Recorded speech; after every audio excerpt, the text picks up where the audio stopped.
Kalau kita bandingkan dengan zaman Orde Baru, di sana kan ada Repelita ya, rencana pembangunan 5 tahun yang itu selalu berkesinambungan. Itu menurut saya itu salah satu kelebihan dari Orde Baru adalah adanya Repelita itu. Meskipun itu di sana Jawa sentris, harusnya sekarang di era reformasi ini ada cetak biru yang tidak lagi Jawa sentris. Kalaupun itu sekarang ada tidak Jawa sentris kan bukan dari hasil cetak biru menurut saya. Tapi itu hanya eh, visi misi strategi presiden. Nah, nanti kalau ganti presiden, ganti cetak biru lagi kan repot jadinya, nggak berkesinambungan.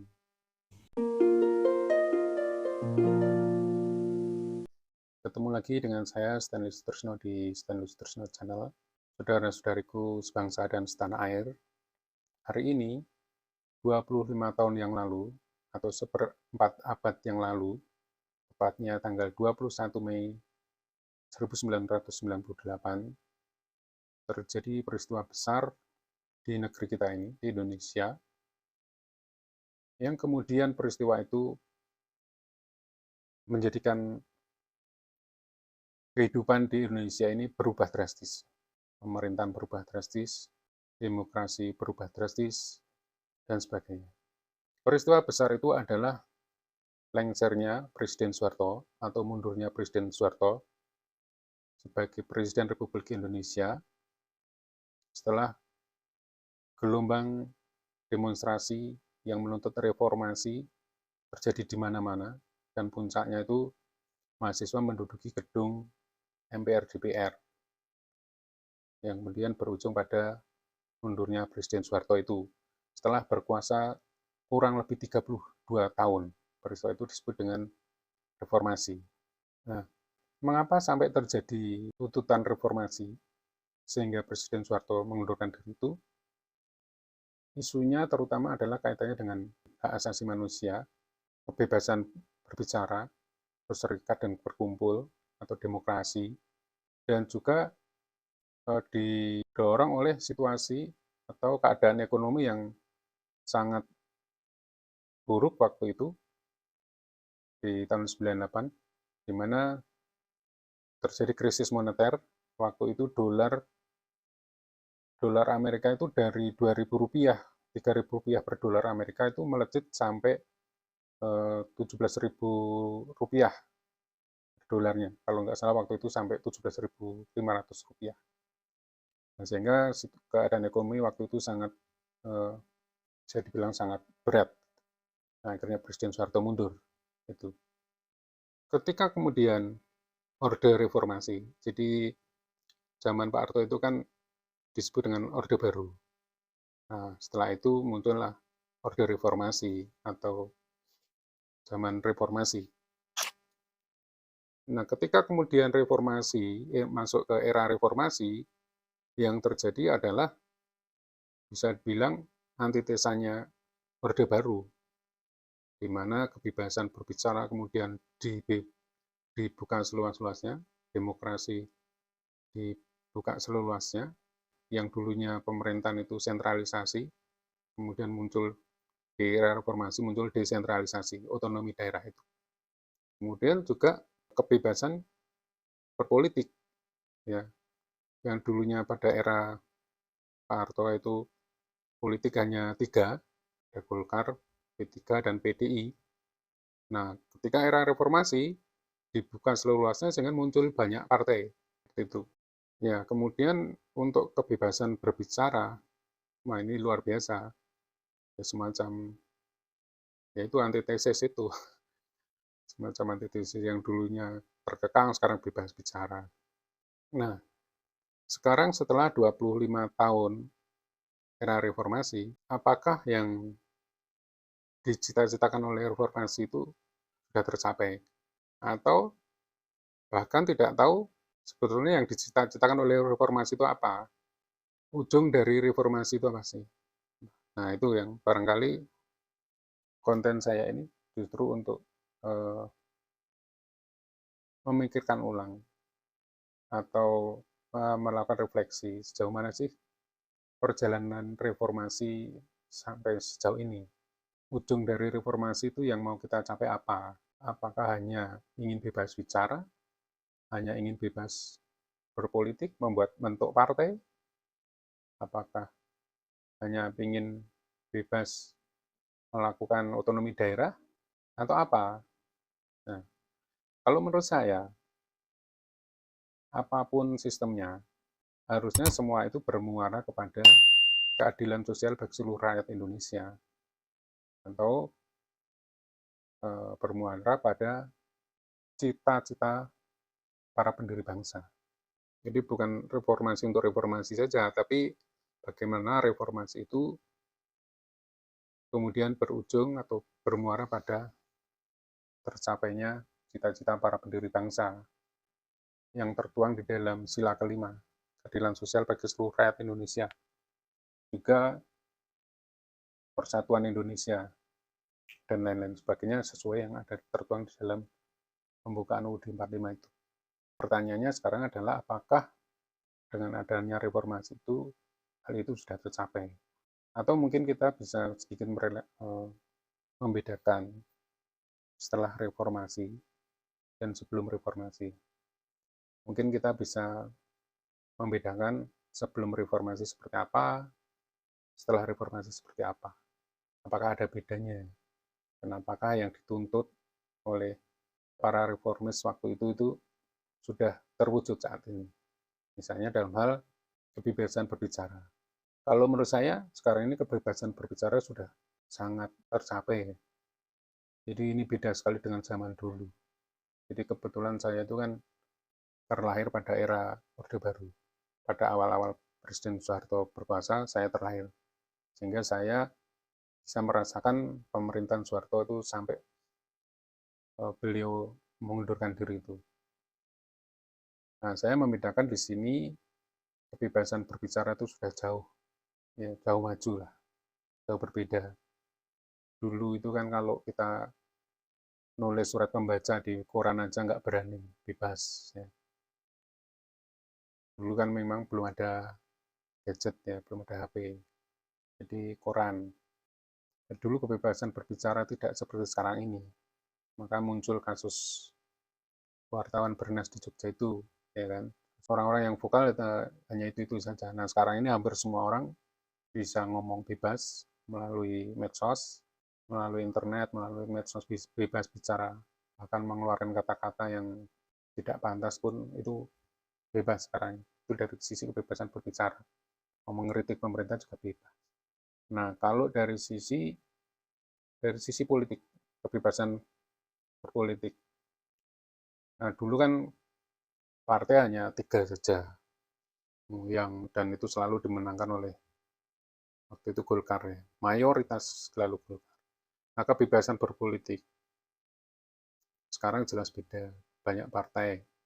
Dulu kalau dalam hal mencoblos itu, kalau sekarang itu kita mencoblos mau pilih siapa bebas, pemilihan legislatif termasuk pemilihan presiden ya kan, pemilihan pilkada itu bebas, nggak ada rasa takut sama sekali.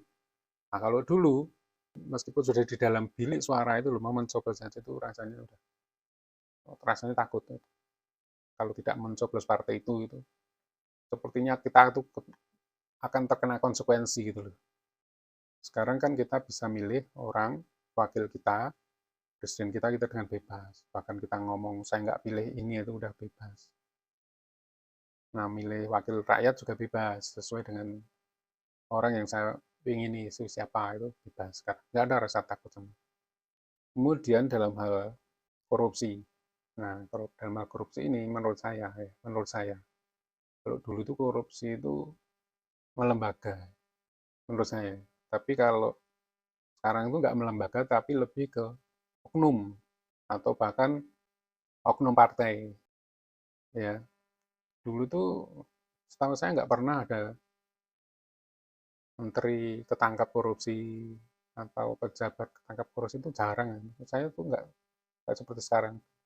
Karena korupsi itu sudah dilembagakan semua dapat itu menurut saya. Jadi dulu itu kan ada istilahnya itu kan dalan banyu kudu teles gitu loh. Jadi yang dilewati air itu pasti basah gitu loh. Semua dapat dari atas sampai bawah itu semua dapat. Nah kalau sekarang kelihatannya ya secara resminya itu nggak seperti itu. Kalaupun ada, itu bukan lembaga, tapi itu oknum, dan kebetulan itu malah orang-orang partai gitu loh. Jadi seperti itu kalau dalam hal korupsi itu menurut saya sudah lebih baik. Sekarang ini bukan lagi melembaga tetapi oknum-oknum. Dan kebetulan partai malahan. Gitu loh.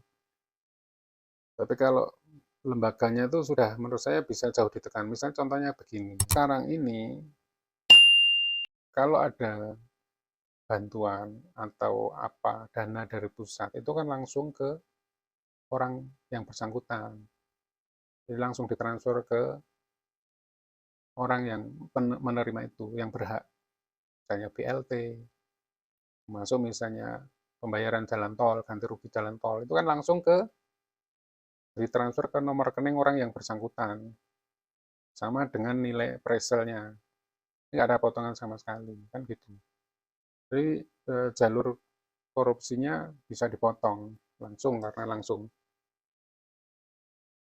Jadi dari sisi korupsi menurut saya sudah lebih baik lah daripada zaman dulu ya. Kaitannya dengan kolusi nepotisme. Nah, nepotisme juga sekarang ini kalau dulu kan nepotisme kan jelas ya siapa yang melakukan nepotisme. Kaitannya dengan kekuasaan itu. Tapi sekarang itu justru nepotisme itu menurut saya sekarang mau beralih ke partai. Membentuk partai, pendirinya siapa, ketuanya anaknya, sekretarisnya ini, bendaharanya ini masih dari pendirinya itu, seperti itu. Nah itu, jadi ada pergeseran nepotismenya, termasuk di korupsinya itu juga ada pergeseran.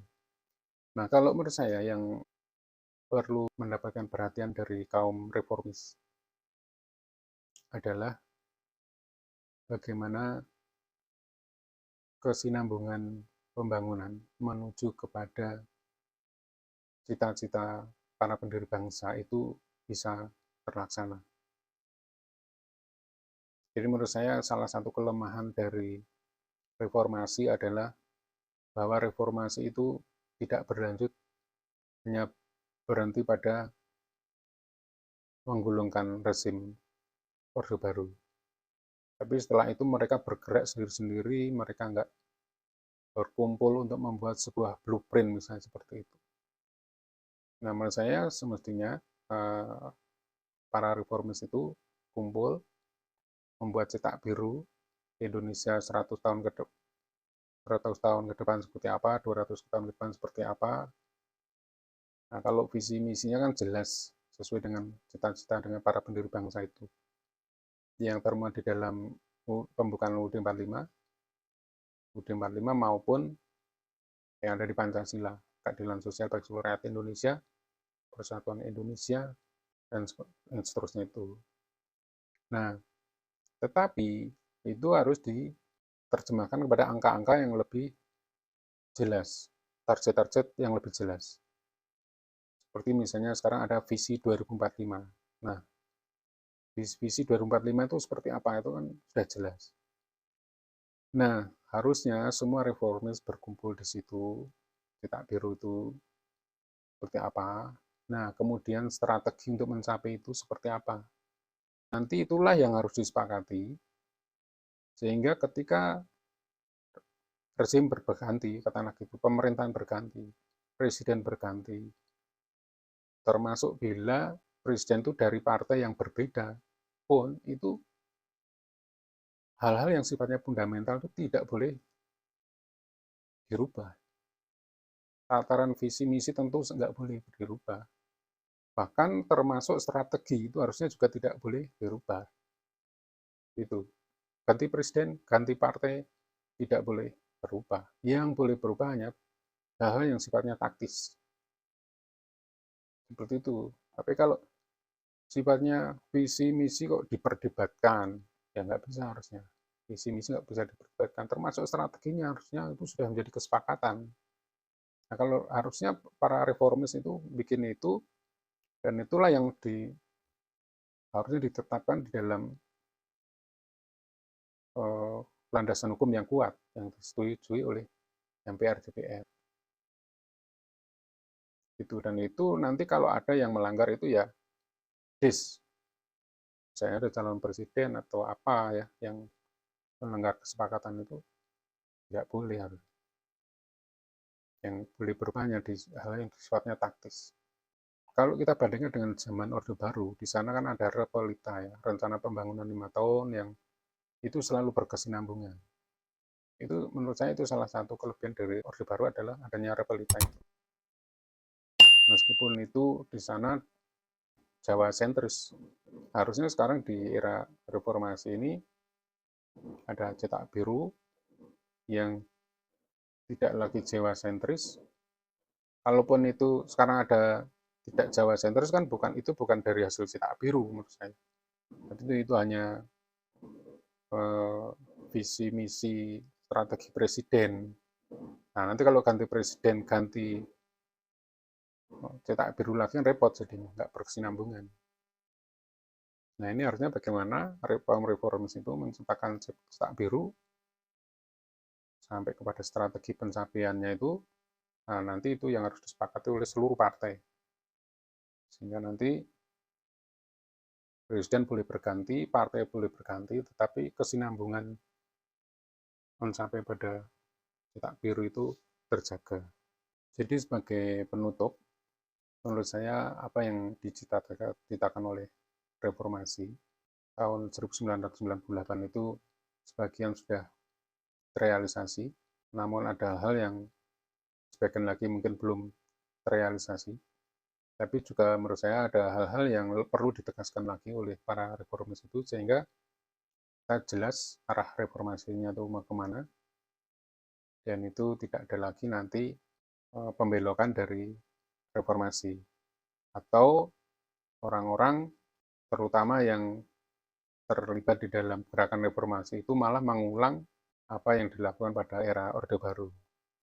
Ya, jadi ini masukan saja untuk para reformis bagaimana menyempurnakan atau lebih mengaktualkan lagi, memperjelas lagi arah reformasi mau dibawa kemana.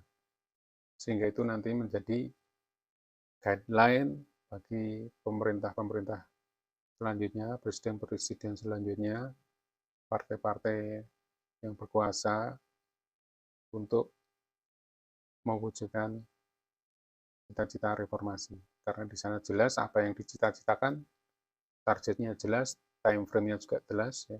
Dan begitu diharapkan nanti tidak lagi terjadi hal-hal yang tidak diinginkan. Dalam arti pergantian kekuasaan yang dengan cara-cara yang tidak wajar. Mungkin itu yang bisa saya sampaikan. Terima kasih. Kemudian ada manfaatnya. Sampai ketemu lagi di konten-konten saya yang lainnya. Terima kasih.